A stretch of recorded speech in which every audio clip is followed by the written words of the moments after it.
disagree with you, but we'll take your viewpoint. Barry Norman. Do you remember Barry Norman? I do remember Barry Norman. The erstwhile BBC film critic. Yes. He described this at the time as, and I quote, a disgrace. Really? I don't think you'd have made many fans of that comment.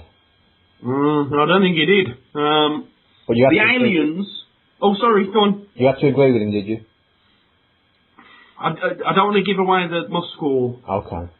You know, I'm trying to keep some kind of jeopardy in this. Right. The aliens reminded me of communists. Communists, yes. They were evil. They were just determined to destroy everything that we hold dear. They speak in a strange language. They've got acid for blood.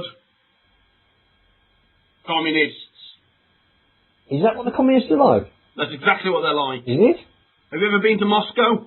I haven't. I've never had the... Therefore you don't know, dear. Don't say it with such dripping contempt. I wasn't saying it was a genuine question. I know little about communists, Richard, so thank you for enlightening me. No. I didn't realise they had acid for blood. It's good to know these things. The little girl is called Newt. Yes. She should have been called hideously annoying little bitch.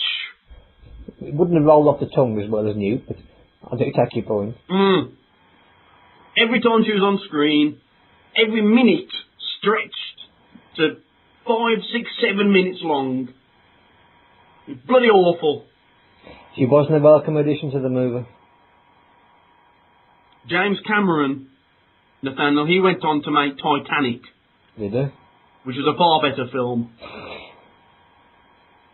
Full of imagination and action and a genuine sense of deep humanity. Unlike this. What do you make of it, Nathaniel? You haven't said much apart from deride my opinions about communists. Something you don't know anything about. Well, I try not to talk over you when you're talking. It's called being polite. Go on. I suggest you listen to that. Needless to say, I didn't enjoy it, Richard. I thought it was a pile of arsenuts. You had the scene where Ripley attends the hearing over her conduct, and I enjoyed that because, you kind of feel the frustration at, They don't believe a word she's saying, do they? They don't, which is absolutely ridiculous. She had every right to destroy that ship. And, you really kind of felt a sense of indignation and frustration when they suspended her. What was the name of the ship, Nathaniel? The Nostromo. Oh, well done. Thank you very much. Do I get a point? You get 5 points. 5 points? 5 points. I've got a chart. Thank you, Mr. Shittlebob. After that, it goes, I'll just say slowly downhill. No, it goes steadily downhill. What was the company director doing on board of a ship full of space marines? Do you want me to answer? Yes, please. He was there simply as the human face of villainy. He was the villain.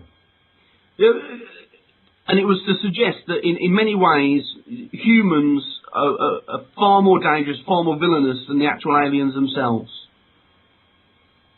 I think that's a desperate attempt to try and justify his existence. I thought he was a nonsensical part of the film. I didn't write this, Nathaniel. Don't blame me. I didn't bloody write it. You asked me a question. I'm just telling you what I thought his role was. We're just talking opinions here, Richard. Yeah. We're just talking opinions. Okay. So I did enjoy that aspect of the movie. You didn't find him kind of odious and it didn't make your skin crawl? No, because he wasn't so obnoxious. If he'd have been a lot more in-your-face kind of, arrogant and, trying to kind of get your goat, then it may have worked a little bit more. But he was so... it's a worm. He just didn't belong. He didn't fit. Perhaps his acting acumen simply wasn't up to it. I don't think that was the case at all. I think he was asked specifically to be in that role. Okay. Which James Cameron's motives on this film are bewildering, to say the least. Which brings me nicely on to that Vasquez character that you've just alluded to. Oh, yeah, the Lezo. Goodness only knows what she was, but boy was she annoying. And why did he see it so fit that he needed to cast an emasculated female pygmy to carry the heavy weaponry? The character just made me cringe, Richard. I wanted to punch her in the face as soon as I saw her. She was also in Terminator. Was she? Yeah, and you know who directed Terminator, don't you? Terminator, let me think. Come on, you can do it. Is it Ridley Scott? No, it's James Cameron. James Cameron. Oh, shit.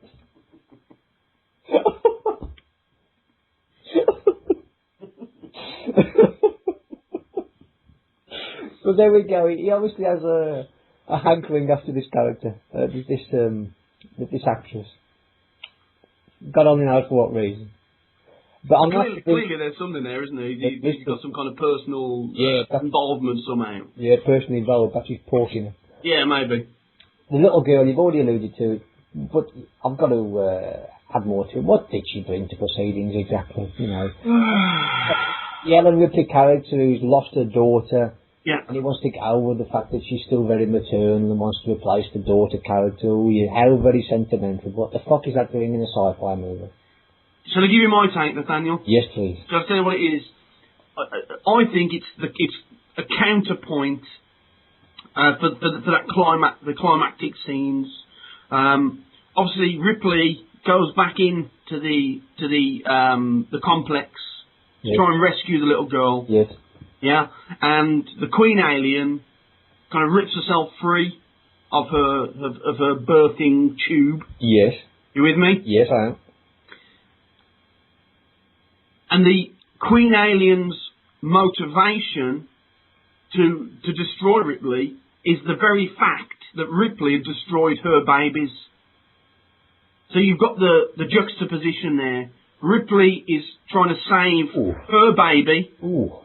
Yes. And the Queen alien is furious because Ripley killed her babies. That's what I think. You've definitely got some nous on the old on the movies, Richard. I haven't thought of that. Well, you mean to the scene which he wipes out the eggs? You got it. Yeah. Interesting. And that's when the Queen becomes furious and rips herself free. Yeah. That's it. That could well have justified it, actually. It didn't make it any less annoying, of course. Seeing this cute, pretty little thing wandering around a sci-fi movie for 2 hours. No. You know, I do take that point. And just as a kind of passing mention, wouldn't it be great just to see the aliens win, Richard, for once? You know, it never happens, does it? It doesn't. Well, not in my experience. Very rarely does that happen. Can you think of an example? No, I can't. Carry on. Again. Are you about to enlighten me again? No. I mean, I would say Critters. Nice. Heard of that? I've heard of it, yes. Yes. Invasion of the Body Snatchers. Oh, okay. Heard of that?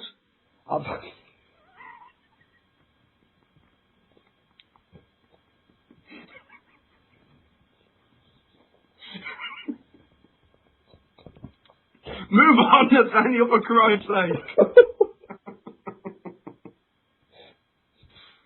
I've heard of it, Richard. Yeah, I've heard of that. Yes. Can we get to marks? Go on. Begrudgingly 3 out of 10, just because Sigourney Weaver's got a wares out. Now, this is quite remarkable because we matched up on the current movie, 8 out of 10 for Contagion, and you know what? We're going to do the same again for Aliens, 3 out of 10. Cool.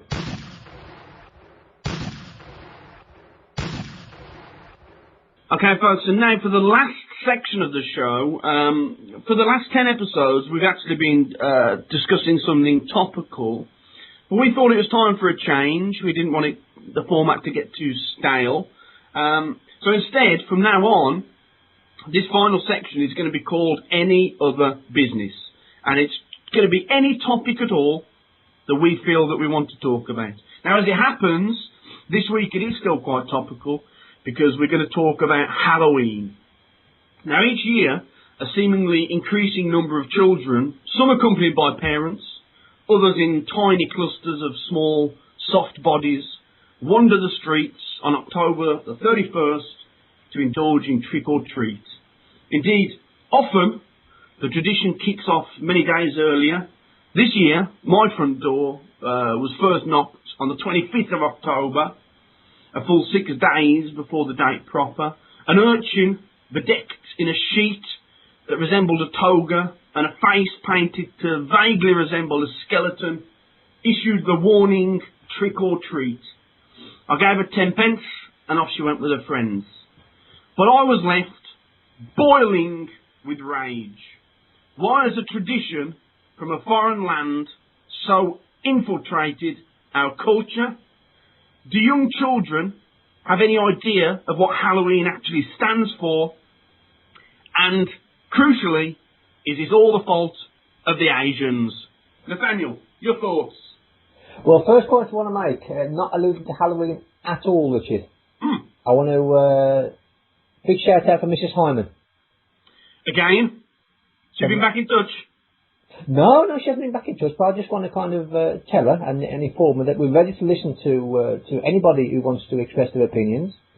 Right. Obviously, last week she made some viewpoints about how the format of the programme could need a bit of tinkering. Hold on a second. So thank you to Karen Hyman. We've listened to your thoughts and we act on them when they're justified. Hold on a second. Now, I knew nothing about this. We had the discussion, Nathaniel, about changing the format. You never mentioned that it was based on that letter. Well, obviously you clearly weren't listening too closely. Mrs. Hyman made some viewpoints about certain aspects of the format. I remember the letter. Yes. But I didn't realise that that's why we were changing. Oh, well, I didn't want to bring that to your attention. I know you and Mrs. Hyman didn't quite see eye to eye last week. But out of the need of providing a service to our listeners, I thought we do need to kind of take their viewpoints on board from time to time. I totally disagree, but it seems now that it's too late to go back. It just seems. But I totally disagree. If I'd have known that, Nathaniel, I'd have refused outright. Go on, carry on. It was a bloody good thing I didn't mention that in our conversation. Go on, get on with it. Okay. This is going to be an interesting episode because we obviously see eye to eye again. It's quite disturbing, really, isn't it? We've agreed pretty much all the way through so far. I know. I feel like there's a curdling in my stomach. Could this be because we spent time together watching Aliens? Is it like, I went to, when women spend time together, they kind of sync up their cycles? Do they? Yes, could have what's happening. Are we kind of, our male menstrual cycles are kind of falling in line? If you want to call it that, it could be that. I'm open to any possibility. Okay. But yes, Richard, as you know, I'm an advocate of freedom. People can live their lives as they see fit. It's a free country and all of that.